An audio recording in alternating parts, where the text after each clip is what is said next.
Mga ka-sports, magandang araw. Mainit na naman ang eksena sa international scene dahil nagpadala ng babala ang Guam matapos sila pabagsakin ng Gilas Pilipinas. At hindi lang basta panalo, nagset pa ng bagong FIBA record ang Gilas. At syempre, trending na trending ngayon ang issue na nilaglag daw si Justin Brownlee ng Thailand sa SEA Games. Grabe ang bigat ng mga pangyayari, kaya tara, himayin natin yan lahat. Kung trip mo po ang ganitong content, may follow at pa-subscribe na din. Tara, simulan na natin. Mga ka-sports, pagkatapos ng laban, lumabas ang report na galit ang Guam coaching staff dahil para sa kanila, hindi nila in-expect ang physicality ng Gilas. Ayon sa mga analyst sa Guam, we underestimated the Philippines' strength and depth. Kaya ngayon malinaw na gusto nilang bumawi. Hindi ito yung tipong next cycle pa, as soon as possible gusto nila ng rematch. Pero ang problema, ang Gilas ngayon ay nasa peak confidence, kompleto ang rotation, napaka-solid ang shooters at malaki ang frontline.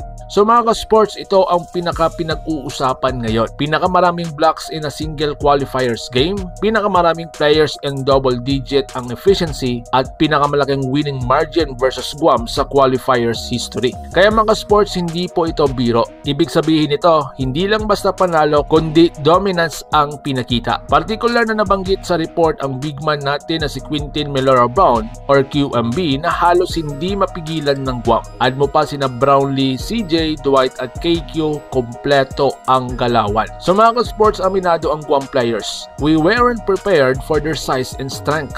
Mula sa paint protection hanggang sa rebounding, lutang sila. At dito pumasok ang mas malaking tanong. Kung nahirapan sila sa physicality ng Gilas, paano pa sa mga susunod na ASEAN teams? Kaya kailangan nilang mag-adjust heavily for the next window. Sa iba pa nating mga updates, mga ka-sports, Brownlee nilaglag daw ng Thailand. Ito ang nagpainit talaga sa social media. May mga kumakalat ng balitang hindi sinama o intentionally pinalala ang eligibility issue ni Justin Brownlee dahilan kung bakit hindi siya nakapaglaro ng maayos sa SEA Games cycle. Ang Thailand daw ang nag-report at nag-pressure sa committee. Hindi pa confirm pero maraming analyst ang nagsasabing Thailand had a hand in delaying Brownlee's clearance.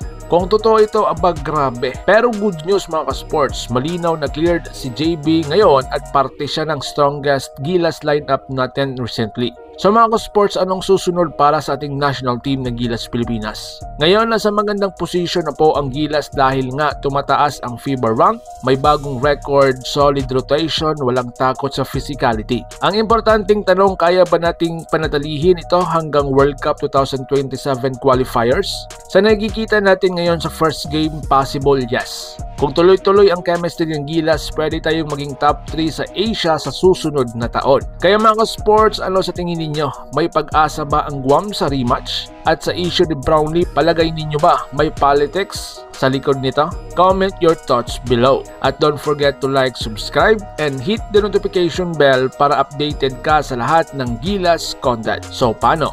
Ingat po kayo.